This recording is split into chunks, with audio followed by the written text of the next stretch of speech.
விதையாக்கப்பட்ட தேவ சகாயம் இன்று காய்த்து கனிந்து நம்பிக்கை வாழ்வுக்கு பலன் கொடுத்து கொண்டிருக்கின்றார். மனிதன் தேவை என்று கருதாமல் ஓங்கி எரிந்த கற்கள் இன்று அவருடைய ஆலயத்தினுடைய கோபுரமாக ஆக்கப்பட்டு கொண்டிருக்கின்றது. இறை இயேசுவில் பிரியமான அன்பு சகோதர சகோதரிகள், உங்கள் அத்தனை பேருக்கும் இறை இயேசுவினுடைய நாமத்தில் வணக்கத்துக்குரிய நம்முடைய ஞான தந்தை புனித தேவ சகாயத்தினுடைய பேரிலே வாழ்த்துக்களையும் ஜெபங்களையும் இந்த அருமையான புண்ணிய பூமியிலே தெரிவித்துக் கொள்கின்றேன். இதில் நான் உளப்பூர்வமாக அகமகிழ்கின்றேன். இந்த மண் உங்களை நிராகரிக்கின்ற பொழுதெல்லாம் நீங்கள் மகிழ வேண்டும் என்பதுதான் இன்றைய செய்தி. தனக்கு என்று ஒரு குழுவையும் தனக்கு என்று ஒரு குழுமத்தையும் ஏன் தனக்காக ஒரு குடும்பத்தையும் கொண்ட புனித தேவ சகாயம் குடும்பம் குழு ஏன் தேசம் தாண்டி உலகில் இன்று உயர்த்தப்பட்டிருக்கின்றார். மண் நிராகரிக்கப்பட்ட ஒரு மனிதன் விண்ணகத்திலே முடிசூடப்பட்டதால் இந்த உலகமே வியந்து பார்க்கக்கூடிய புண்ணியவாளனாய் நாம் அவருக்கு முன் தலை வணங்குகின்றோம். அவர் நமக்காக காதுகள் திறந்து கடவுளிடம் வரங்களை பெற்று தருகின்றார். எத்தனையோ சாட்சிகளுக்கு சான்று பகரக்கூடிய புனிதமான இடம் இந்த நட்டாலம் திருத்தலம். இந்த திருத்தலத்திலே வந்திருக்கக்கூடிய மக்கள் தங்களுடைய வாழ்க்கையில் 2 காரியங்களை உள்ளத்தில் கொள்ள இன்றைய நற்செய்தி நம்மை அன்போடு அழைக்கின்றது. ஒன்று, இறைவாக்கினர் எரேமியா எருசலேம் தேவாலய முற்றத்திலிருந்து சபிக்கின்றார். இந்த ஆலயம் கூட சுடுகாடாக மாறிவிடும்.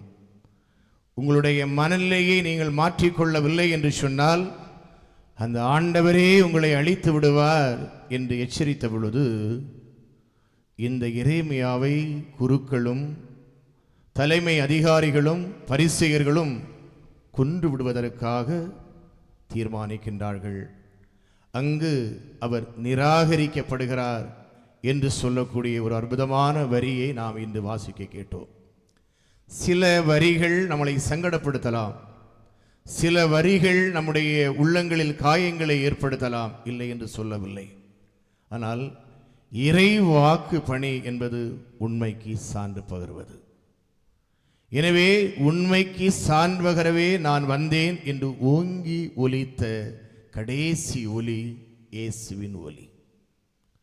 அவர் உண்மையாகவே வாழ்ந்தார், உண்மையை ஒலித்தார், உண்மையாகவே உண்மைக்கு தொண்டாற்றினார், உண்மை வாழ்வாங்கு வாழும்படியாக அர்ப்பணித்தார். எனவே இயேசு ஆண்டவர் இன்றைய நற்செய்தியிலே தான் பிறந்து வளர்ந்த நாசரேத் என்று சொல்லக்கூடிய அந்த இடத்திலே அவர் புறக்கணிக்கப்படுவதை நாம் இன்றைய நற்செய்தியாக கொண்டோம். எனவே உண்மைக்கு சான்று பகர்ந்து நற்பணி ஆற்றக்கூடிய மாந்தர்கள் விவிலியத்திலே மக்களால் ஏற்றுக்கொள்ளப்பட்டவர்கள் அல்ல, இந்த மண்ணால் போற்றி புகழப்பட்டவர்களும் அல்ல. ஆனால் அவர்கள் மனசாட்சியோடு உண்மைக்காக வாழ்ந்தவர்கள், மனிதனுடைய இதயங்களில் வாழும்படியாக தங்களுடைய இதயத்தை மக்களுக்காக வழங்கியவர்கள். எனவே தங்கள் இதயங்களில் தாங்கள் வாழ வேண்டும் என்பது அல்ல தங்களுடைய நோக்கம். தங்களுடைய வாழ்வாலும் தங்களுடைய பணியாலும் தங்களுடைய உண்மையான வார்த்தையாலும் நன்மை நிறைந்த செயல்களாலும் மக்கள் மனங்களில் தாங்களாகவே வாழக்கூடிய பேரின்ப மகிமையை பெறுவதால் இறை வாக்கினுடைய வரிகள் திருவிவிலியத்திலே இடம்பெற்றிருக்கிறது. புனித வாழ்வு வாழ்ந்த திருத்தூதருடைய வாழ்க்கை திருவிவிலியத்திலே இடம்பெற்றிருக்கிறது. புனிதத்தினுடைய உச்சமாக இந்த உலகிலே தங்களுடைய சொந்தங்களாலும் தங்களுடைய உறவுகளாலும் நிராகரிக்கப்பட்ட இயேசு ஆண்டவருடைய வாழ்க்கை விவிலியத்திலே மையப்படுத்தப்பட்டிருக்கின்றது. நம்மளுக்குள்ள பலர் கூட என்னுடைய வாழ்க்கையில் என்னை யாருமே ஏற்றுக்கொள்ளவில்லை, என்னை எல்லோரும் நிராகரித்து விட்டார்கள், என்னை காட்டி கொடுத்து விட்டார்கள், சந்தர்ப்பம் பார்த்து எனக்கு பேச தெரியவில்லை, சூழ்ச்சியாக நடந்து கொள்ளக்கூடிய மனநிலை என்னிடமில்லை, நான் தவறு ஏதும் செய்யவில்லை, குற்றம் ஏதும் புரியவில்லை, எனக்கு ஏன் இந்த தண்டனை என்று கேட்கக்கூடிய மனிதர்களுக்கு, நம்பிக்கையாளர்களுக்கு பதில் தேடும் விடையாக அமைந்திருப்பது இன்றைய முதல் வாசகமும் இன்றைய நற்செய்தியும். யார் இந்த இறைவாக்கினர் எரேமியா? இறைவாக்கினர் எரேமியா ஆண்டவருடைய வார்த்தையை மக்களுக்காக ஒலிக்கும்படியாக சிறு குழந்தையாக இருக்கின்ற பொழுதே கடவுளால் தேர்வு செய்யப்பட்டு பிளவுபட்ட ஒரு சமூகத்திலே அனுப்பி வைக்கப்படுகின்றார். இது நம்முடைய குடும்பங்களில் கூட நிறைய பிளவுகள் இருக்கின்றன. ஆனால் இந்த பிளவுக்கு நானும் ஒரு காரணம் என்று எந்த ஒரு மனிதன் நினைக்கின்றானோ, எப்பொழுது ஒரு குடும்பத்தில் உள்ள அங்கங்கள் நினைக்கின்றார்களோ, அந்த நேரத்தில் ஏற்படக்கூடிய நிகழ்வு நீங்கள் எதிர்பார்க்கக்கூடிய அமைதி அல்ல, கடவுள் விரும்பக்கூடிய அமைதி. எனவே அன்புக்குரிய அருமை சகோதர சகோதரிகளே, நிராகரிக்கப்பட்ட ஒரு மனிதனுடைய வாழ்க்கை விண்ணிலே ஏற்றம் பெறக்கூடிய அளவுக்கு புனித தேவ சகாயத்தினுடைய வாழ்வும் நம்முடைய வாழ்வுக்கு ஞான தந்தையாய், மறை சாட்சியாய், நம்முடைய பாச புனிதராய், வணக்கத்துக்குரிய பாதுகாவலராய், நம்முள் வலம் வரக்கூடிய பேரன்ப மைமையை பெறுகின்ற பொழுதெல்லாம் நம் உள்ளம் நினைக்க வேண்டும், தேவ சகாயத்தினுடைய திருவடி பட்ட காலில் நானும் கால் பதித்து இறைவனை வேண்டுகின்றேன். அழகான ஒரு செய்தி. ஒரு கல் இருக்கின்றது, கல்லை சிற்பி செதுக்கிக் கொண்டே இருக்கின்றான். வழியில் செல்லக்கூடிய வழிபோக்கன் நம்மை போலப்பட்டவன் என்ன செய்து கொண்டிருக்கின்றாய் என்று சொன்னதும், நான் இந்த கல்லை செதுக்கிக் கொண்டிருக்கின்றேன், இந்த கல் ஒரு சிலையாக வடிக்கப்படுவதற்காக. இந்த கல்லில் இந்த சிலையை உருவாக்குவதற்கு இந்த சிற்பி உளிகொண்டு அதனுடைய ஒவ்வாத பகுதிகளை, கல்லினுடைய தேவையில்லாத பகுதிகளை ஒவ்வொன்றாக தட்டி தட்டி தட்டி அந்த இடத்திலே கடைசியாக ஒரு சிற்பம், ஒரு சிலை உருவாக்கப்படுகிறது. அந்த சிலையினுடைய கடைசி அடி அந்த சிலையை முழுமைப்படுத்துகிறது, சிலுவையை, அந்த சிலையை முழுமைக்கு நிறைவுக்கு கொண்டு வருகிறது. நம்முடைய வாழ்க்கையில் அமைதிக்காக இயங்குகிறோம், மகிழ்ச்சி எங்கே என்று ஏங்கி தவிக்கின்றோம். கடவுள் சொல்கிறார், நான் தரும் அமைதி உங்களுடைய இதயத்தில் இருக்கின்றது, நான் தரக்கூடிய அமைதி உங்களுடைய உள்ளத்தில் இருக்கிறது. ஆகவே உள்ளத்தில் தேட வேண்டிய அமைதியை நீங்கள் வெளியில் தேடுவதனுடைய நோக்கம் என்ன என்ற ஒரு கேள்வியை ஆண்டவர் இன்றைய வாசகம் மூலம் நாம் முன்வைக்கின்றார். பிரியமான அன்பு சகோதர சகோதரிகளே, எரேமியா இறைவாக்கினர் சிறுவனாக இருக்கின்ற பொழுது, ஆண்டவரே எனக்கு பேச தெரியவில்லையே, என்னுடைய பேச்சை யார் கேட்பார், நான் சிறுபிள்ளை ஆயிற்றே என்று சொன்ன எரேமியா துணிச்சலோடு, துணிவோடு, நாவில் உண்மை வார்த்தை வரும்படியாக கடவுளை நம்பி சமூகத்திலே வரிந்து கட்டிக்கொண்டு தங்களை பெரியவர்களாகவும் வலியவர்களாகவும் காட்டிக்கொள்ளக்கூடிய மாந்திருக்குவன் கொடுக்கக்கூடிய எச்சரிக்கை மணிக்கு கிடைத்த பரிசு என்பது நிராகரிப்பு. பிரியமான அன்பு சகோதர சகோதரிகளே, பல நேரங்களில் உண்மை பேசப்படுகின்ற பொழுது உலகம் நம்மை பகைக்கின்றது என்பதற்கு இறைவாக்கினர் எரேமியாவுடைய வாழ்வு ஒரு சாட்சி. எனவேதான் அன்புக்குரிய அருமை சகோதர பல நேரங்களில் அமைதி இல்லையே என்று நிறைய பேர் சொல்லியிருக்கிறாங்க. ஃபாதர், வீட்டிலையும் மனசுலையும் அமைதி நிம்மதி கிடைப்பதற்காக ஜெபம் செய்யுங்க. நான் புன்னகையோடு சொல்வேன், அந்த அமைதியை கடவுள் இன்றே உங்களுக்கு தருவார், கடவுளிடம் அந்த அமைதியை தேடுங்கள் என்று சொல்வேன்.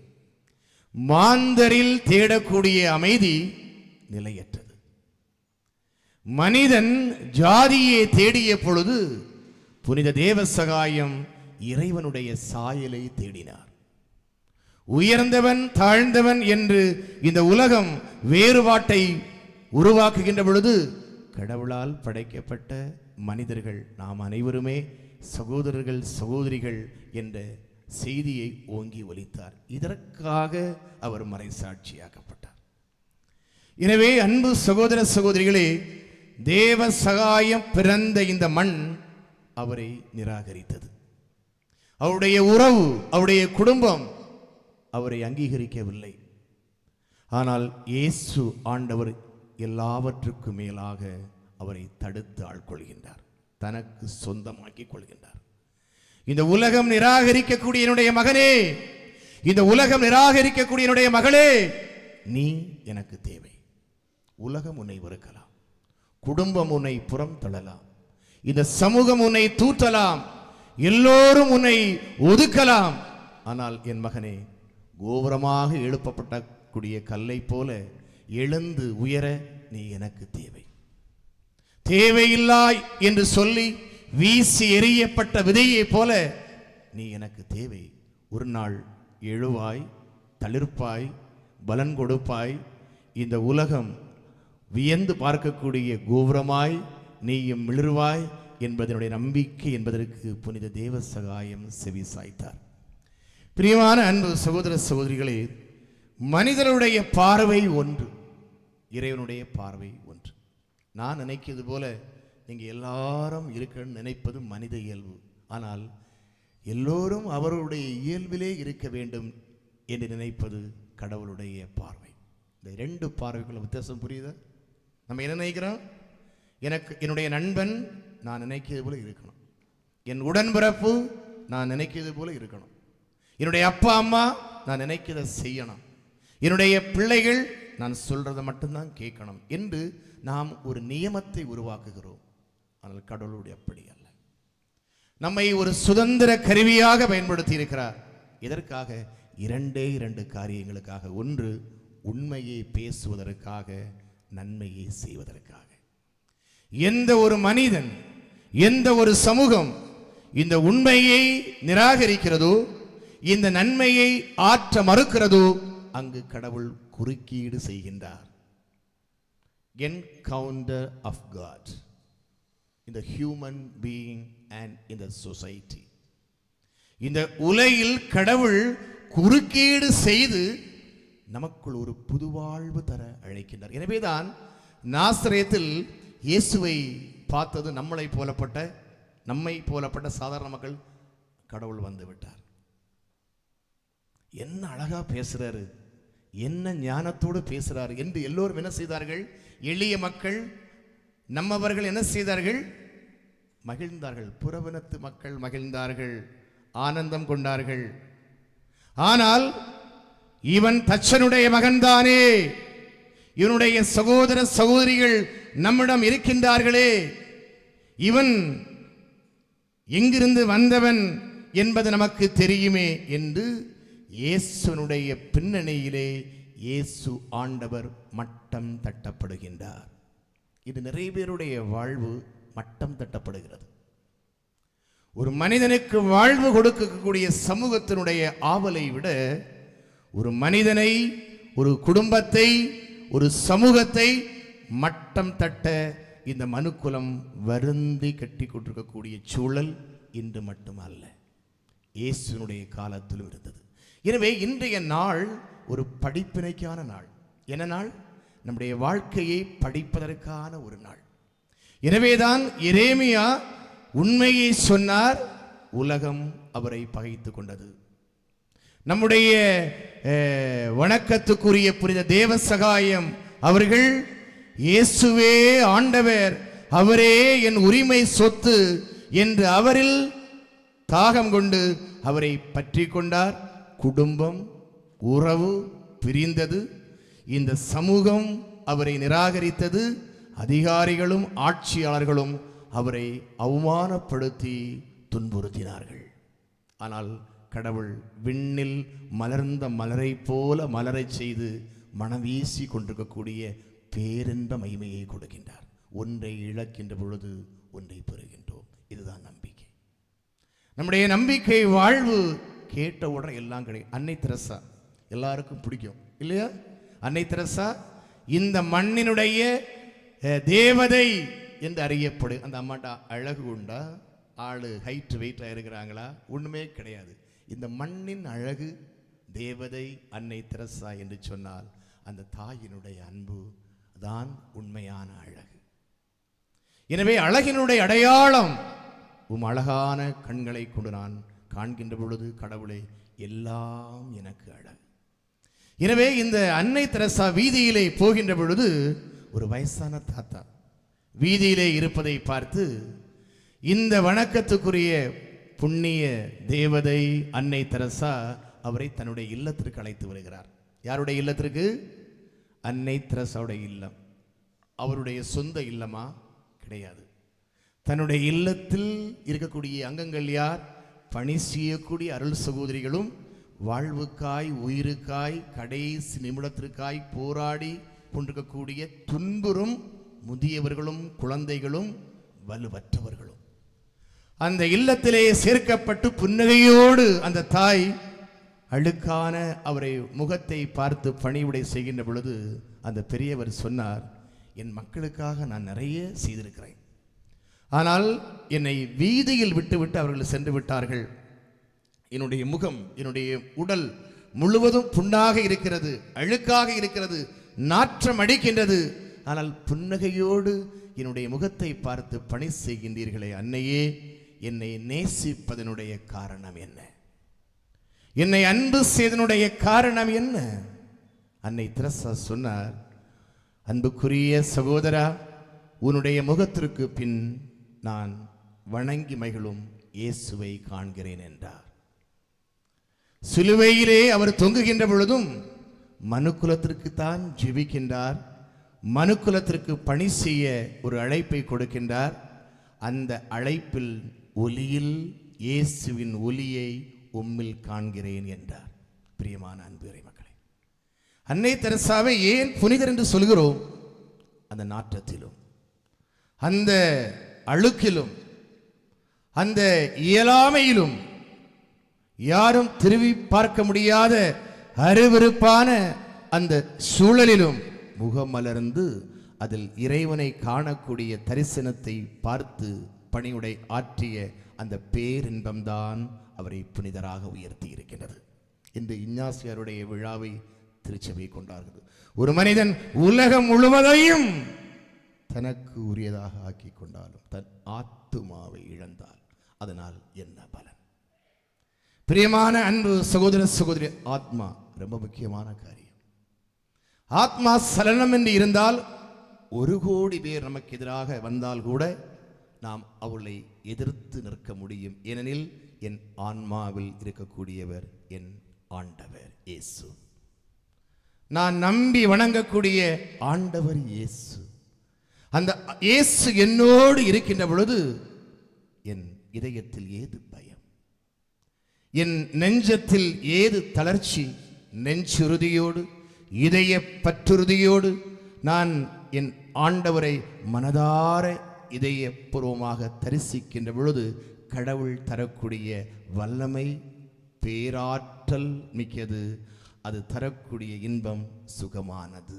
இந்த வாழ்வுக்கு சான்று பகர்ந்த நம்முடைய எரேமியாவும் ஆண்டவர் இயேசுவும் புனித தேவ சகாயத்தை எப்படி கொடுத்திருக்கிறாங்க? நம்மவராக கொடுத்திருக்கிறாங்க. உங்களுக்கு எல்லாருக்கும் தெரியும், ஆபிரகாம் லிங்கன் இல்லையா? அந்த தேசத்தினுடைய ஒரு உயர்ந்த தந்தையாக, அதிபராக, தலைவராக வாழ்ந்தவர். பல பல தோல்விகளை சந்தித்தவர். ஒரு முறை அவர் கருப்பின மக்கள், வெள்ளையின மக்கள் இவருடைய ஒற்றுமைக்காக போராடி குரல் கொடுக்கின்ற பொழுது தன் இனத்தை சார்ந்த, வெள்ளை இனத்தை சார்ந்த ஒருவர் சொன்னார், லிங்கன், நீங்கள் இப்படியே செயல்பட்டால் உங்கள் உயிருக்கு ஆபத்து. நீங்கள் இப்படியே செயல்பட்டால் உங்களுடைய பதவி பறிபோய்விடும். லிங்கன், ஆபிரகாம் லிங்கன் சொன்னார், அன்பு சகோதரா, நான் கோழையாக இருந்து உயிர் துறப்பதை விட உண்மைக்கு உயிர் துறப்பது உயர்ந்தது. ஏனெனில் பதவி தற்காலிகமானது, அன்பு நிரந்தரமானது. நாம் எல்லோரும் தற்காலிகமான காரியங்களில் கவனம் செலுத்துகிறோம், நிலையானவற்றை மறந்து விடுகிறோம். பிரியமானவர்களே, நம்முடைய புனிதர் தற்காலிகமானதை புறம் தள்ளுகிறார், நிலை ஆனது அந்த இயேசுவை சொந்தமாக்கிக் கொள்கிறார். எனவேதான் அன்புக்குரிய அருமை இந்த ஆத்ம ஒரு எழுச்சியோடு இந்த இடத்தில் நாம் கடந்து செல்ல அழைக்கப்படுகிறோம். எனவே பல நேரங்களில் நாமே வருந்தி கட்டிக்கொண்டு அமைதியின்மையை தேடுகிறோம்.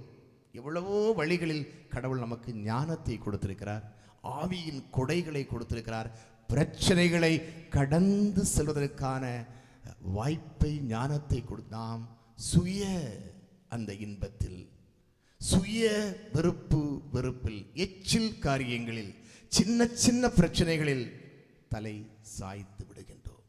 கடவுள் அப்படி அல்ல.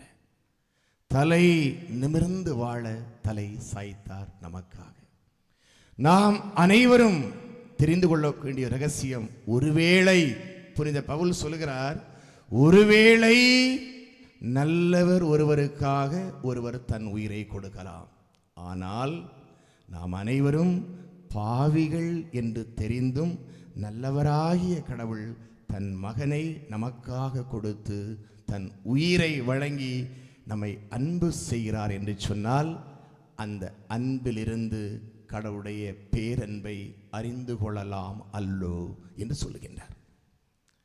பிரியமான அன்பு சகோதர சகோதரிகளை, இன்று ஒரு விடியலின் நாள், இன்று வெளிச்சத்தின் நாள்.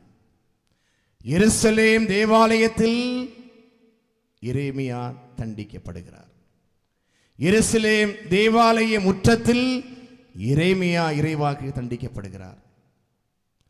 நாசரேத் இயேசு பிறந்த ஊரிலே இயேசு ஆண்டவர் புறம் தள்ளப்படுகின்றார். நம்முடைய மண்ணில் மகத்துவமிகு வாழ்க்கை வாழ்ந்த வணக்கத்துக்குரிய நம்முடைய பாச புனிதர் ஞானத்தந்தை தேவசகாயம் தன் குடும்பத்தாலும் சொந்த மக்களாலும் புறக்கணிக்கப்படுகின்றார். அதிகாரிகளாலும் ஆட்சியாளர்களாலும் இம்சைக்கும் கடுமையான கோர தண்டனைக்கும் ஆளாக்கப்படுகிறார். கடவுள் சொல்கிறார், என் மகனே, எனக்கு நீ தேவை. இன்னைக்கு நீங்க நிறைய பேர் இந்த இடத்தில் வருகின்ற பொழுது தனிமைப்படுத்தி விட்டோமே, கடவுளே எனக்கு விடுதலை இல்லையா என்ற உணர்வோடு வந்திருக்கலாம். எனக்காக இனி யார் இந்த மண்ணிலே இருக்கின்றார் என்ற ஏக்க பெருமூச்சோடு பலரும் இங்கு வந்திருக்கலாம். ஆனால் ஒன்று, இஞ்ஞாசியார் சொன்னது போல, உலகம் முழுவதையும் நான் எனதாக்கிக் கொள். 1000 நண்பர்களை பெற்றுவிட்டேன். கண்ணு கெட்டாத தொலைவில் நிலங்களை உடைமையாக்கிக் கொண்டேன். செல்லுமிடமெல்லாம் என்னுடைய பெயரும் புகழும் ஒலித்து கொண்டே இருக்கிறது. நான் வைக்காத பதவி இல்லை, பெறாத வாய்ப்பில்லை. என்னை போல் இவ்வுலகில் யாரும் வாழ்ந்தது இல்லை, வாழப்போவதும் இல்லை என்று நினைத்தால் நமக்கு ஞானத்தினுடைய அரசன், பேரரசர் சாலமோன் கிடைத்திருக்க மாட்டார். இதயத்தை தாழ்த்துகிறார். கடவுளே, உண்மை தீமை, உண்மை பொய்மை, நன்மை தீமை, இதை பகுத்தறிந்து என்னுடைய மக்களுக்கு நல்வழி காட்டி என் இதயத்தை உமக்கு முன் தாழ்த்தி வாழ்வழிக்கக்கூடிய நல்ல ஞானத்தை எனக்கு தாரும் என்று கேட்டார். சாலமோன் மட்டுமல்ல, சாலமோன் வழியாக அந்த தேசம் அமைதி கண்டது. எருசலேம் தேவாலயம் கட்டி எழுப்பப்பட்டது. மக்கள் எல்லோரும் நன்றி சொன்னார்கள். கடவுளே, இப்படி ஒரு நல்ல அரசரை எங்களுக்கு கொடுத்தீரே, நன்றி ஆண்டவரே என்று கடவுளை வாயார புகழ்ந்தார்கள். அப்படி குறைந்தபட்சம் ஒவ்வொரு பிள்ளைகளும், ஒவ்வொரு இளைஞர்களும், என் அப்பா அம்மா வழியாக இந்த குடும்பத்திற்கு நல்ல பேரை வாங்கி கொடுப்பேன் என்ற உறுதிப்பாட்டை இன்றே எடுங்கள். என் பிள்ளைகள் படித்திருக்கிறது, ஆளாக்கப்பட்டிருக்கிறது, சின்ன சின்ன காரியங்களில் ஈடுபட்டு என்னுடைய குடும்பத்தினுடைய பெயரை அவப்பேருக்கு உட்படுத்தி கொண்டிருக்கிறேன் என்று குடித்து தன்னை மறந்து தன் குடும்பத்தை மறந்து வாழக்கூடிய தந்தையரே, தன்னுடைய தந்தையினுடைய கணவனுடைய உழைப்பில் குளிர்காய்ந்து விருப்பம் போல ஊதாரி தன வாழக்கூடிய தாய்மார்களை சிந்திப்போம். புறக்கணிப்பு என்பது வெளியிலிருந்து வருவதல்ல, உள்ளத்திலிருந்து வருவது. ஏற்றுக்கொள்ளுதல் என்பது புறத்திலிருந்து வருவதல்ல, உள்ளத்திலிருந்து வருவது. பிறர் எரேமியாவை, இயேசுவை, புனித தேவ சகாயத்தை புறக்கணித்தார்கள். ஆனால் உள்ளத்தில் கடவுள் வாழ்ந்ததால் அவர்கள் மேலோக்கி ஏற்றுக்கொள்ளப்பட்டார்கள். சமூகம் அவர்களை வீழ்த்த நினைத்தது, கடவுளோ அவரை தாங்கி பிடிக்கின்றார். நமக்காக தாங்கி பிடிக்க ஒருவர் இருக்கிறார், நமக்காக பரிந்து பேச ஒருவர் இருக்கின்றார். சிந்திப்போம். இறைவன் விரும்பக்கூடிய உன்னதமான வாழ்க்கையை கொடையாக்கி கொள்ள இப்பலியில் இணைவோம். எனவே இந்த இடம் ஆசீர்வதிக்கப்பட்ட இடம், இந்த இடம் புனிதர் வாழ்ந்த இடம், இந்த இடம் புனிதருடைய காலடி பதிந்த மண். இந்த மண்ணில் நான் வேண்டுகிறேன், ஆண்டவரே, எல்லாவற்றையும் நிம்மதியோடு நிறைவோடு பெற்றுமகிழ கூடிய அந்த பேரன்ப மகிமையை அருளால் மட்டுமே பெற முடியும். அதற்கான அருளை தாரும் என்று வேண்டுவோம். இணைந்து ஜெபிப்போம். இறை ஆசிரோடு நம்முடைய ஜெபங்களையும் நம்முடைய உணர்வுகளையும் இணைந்தே ஒப்பு கொடுப்போம். இதயங்கள் இணைந்து நாம் ஒப்பு கொடுக்கக்கூடிய பலி நம்மை புனிதப்படுத்தட்டும், நம்மை புது வாழ்வுக்கு அழைத்து செல்லட்டும். புது படைப்பாய் நீங்கள் இந்த இல்லங்களுக்கு செல்ல வேண்டும். இந்த இடத்திலிருந்து நீங்கள் உங்களுடைய இல்லம் நோக்கி புறப்படுகின்ற பொழுது ஒரு புது படைப்பாய் செல்ல வேண்டும். இறைவன் தந்த அமைதியை, மகிழ்ச்சியை என் இதயத்திலிருந்து, என்னுடைய மனதிலிருந்து யாரும் எடுக்க முடியாது என்ற உள் உணர்வோடு ஆண்டவருடைய மதிப்பீடுகளை நமதாக்கிக் கொள்வோம். புது வாழ்வு பெறுவோம்.